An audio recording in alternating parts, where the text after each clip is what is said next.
안녕하십니까. 오늘은 현미경으로 어떤 실험을 하게 되나요? 네, 오늘은 이 연구 표본을 현미경으로 관찰하는 전체 과정을 알아보겠습니다. 먼저 받침 유리와 덮개 유리에 표시된 여러 가지 기호들의 의미를 알아보고, 그 다음 현미경의 각부 명칭과 그 특성들을 알아보겠습니다. 그리고 연구 프레파라트를 이용해서 관찰하는 전체 과정을 설명해 드리겠습니다.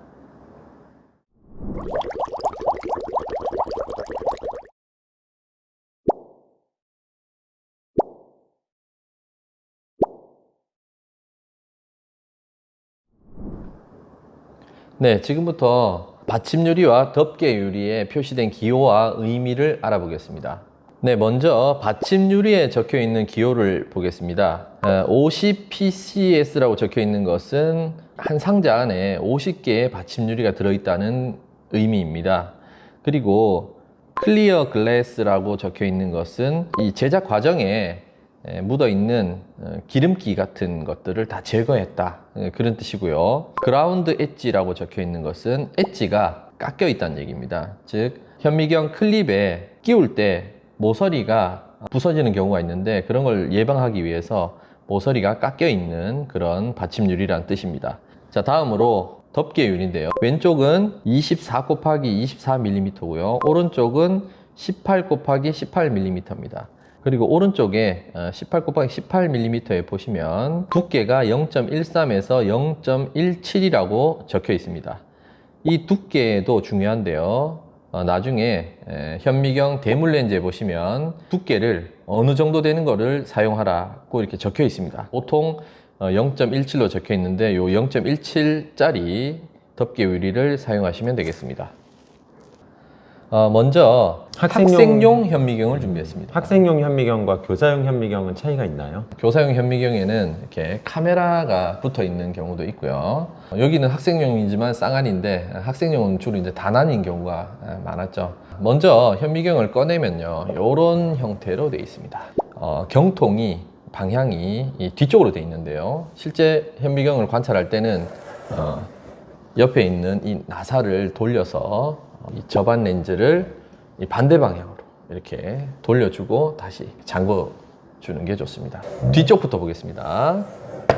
뒤쪽에 보시면 이 현미경은 충전용입니다. 그래서 전원이 연결되는 곳이 여기 있습니다. 그리고 저기 이제 스위치입니다. 이게 되겠죠. 이렇게 스위치를 켜고 옆으로 돌리시면 이 광원을 조절할 수가 있습니다. 여기서 빛의 세기를 조절할 수 있습니다. 그리고 보통 이제 이 밑에 쪽을 받침대라고 하고요. 저기 보면 이제 재물대가 있습니다. 재물대 이동 손잡이가 이렇게 있습니다. 그리고 재물대 위에 클립이 있는데요. 클립은 받침 유리를 잡을 수 있도록 되어 있습니다.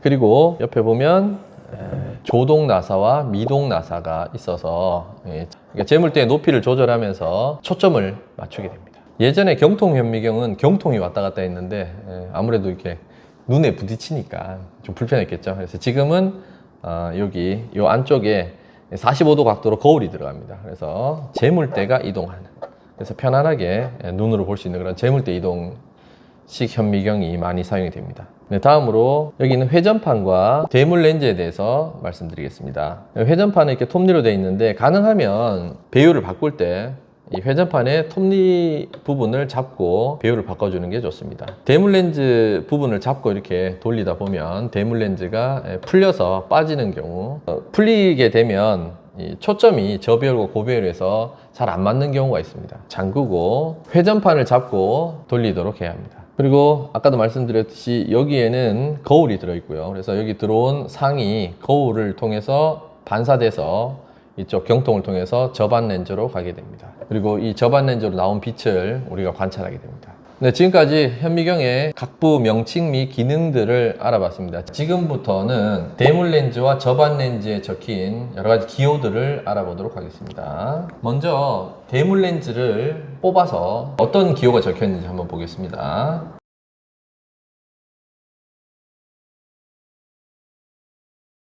자, 먼저 여기 40배율입니다. 그러니까 이 40배율과 저반 렌즈의 10배를 합치면 400배 렌즈인데요. 여기 보면 아크로라고 적혀 있습니다. 이 아크로는 아포크로메이트라는 용어의 약자인데요. 보이는 면이 평평하게 보인다 이런 뜻입니다. 그러니까는 왜곡이 없이 중심이나 끝부분이나 평평하게 이렇게 보이는 렌즈다라는 뜻이고, 0.65는 개구수입니다. 요거는 조리개를 얼마나 열어야 되는지를 알려주는 숫자입니다. 그리고 160은 보통 이 빛이 합성된 빛이기 때문에 긴 거리를 이동하게 되면 여러 빛들이 그 파장에 따른 굴절률 차이 때문에 빛이 퍼지게 됩니다. 색깔별로.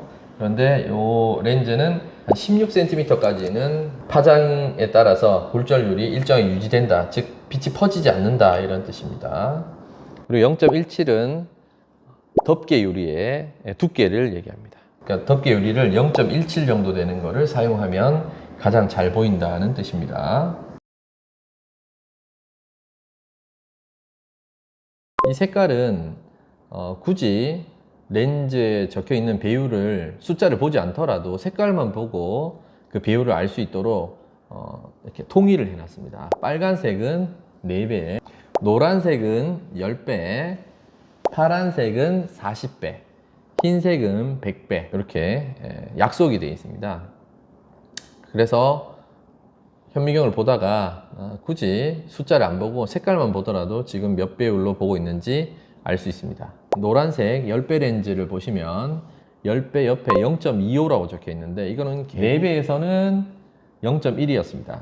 즉 한 10% 정도만 열면 되고요. 10배가 되면 0.25, 약 25% 정도를 열면 됩니다. 그러니까 반에서 반 정도 열면 됩니다. 그러니까 대물 렌즈의 길이가 점점 길어진다는 이야기는 초점 거리가 짧아진다는 거고, 그러면 그만큼 빛이 덜 들어오기 때문에 조리개를 더 많이 열어야 한다는 건가요? 네, 그렇지만 조금 더 다른 의미도 있습니다. 그거는 조금 이따가 실험으로 보여드리겠습니다. 배율이 올라갈수록 렌즈의 길이가 길어지고 밑에 쪽에 있는 렌즈의 크기도 줄어들게 됩니다. 아, 렌즈의 크기를 말씀하신 거군요. 네. 그리고 조금 비싼 렌즈에는 WD라고 해서 표본과 렌즈 사이의 거리를 명시해 놓은 렌즈도 있습니다. 워킹 디스턴스라고 해서 초점 거리를 명시해 놓은 것도 있는데, 배율이 올라갈수록 그 초점 거리가 줄어들게 이렇게 적혀 있습니다.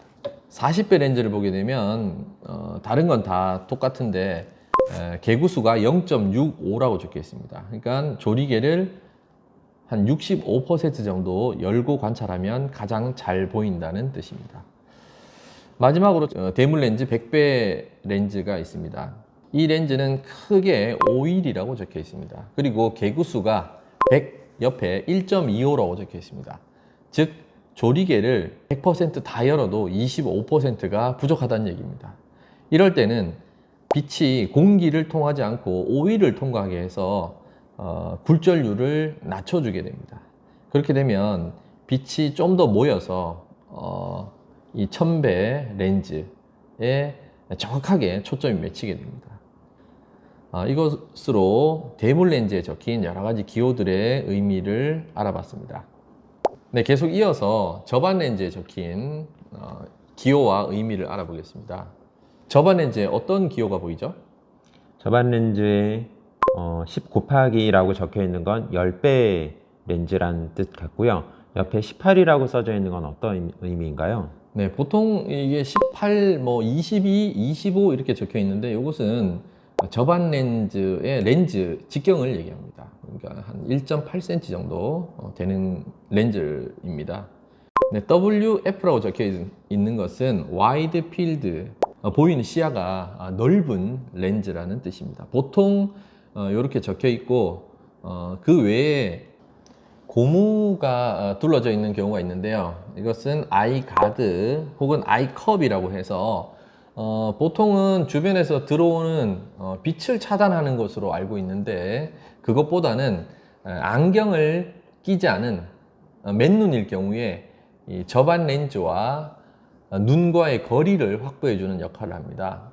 그래서 안경을 끼신 분들은 이 아이컵을 옆으로 제껴서 높이를 없애고 안경으로 봐주시면 안경과 눈과의 거리가 그 정도 이렇게 떨어지게 됩니다. 저반 렌즈를 거쳐온 빛이 우리 눈의 망막에 정확하게 맺힐 수 있도록 그 거리를 확보해주는 역할을 하는 것이 바로 이 아이 가드입니다. 선생님, 그런데 대물 렌즈 같은 경우는 아까 배율이 높아질수록 길이는 길어지고 렌즈의 크기는 작아진다고 하셨어요. 네. 그러면 저반 렌즈 같은 경우는 어떻게 되는 건가요? 우리가 현미경으로 보는 상은 표본을 통과한 빛을 확대하고 있습니다. 그래서 빛을 확대하기 때문에 이 허상을 확대하는 것은 가급적 해상도를 떨어뜨리기입니다.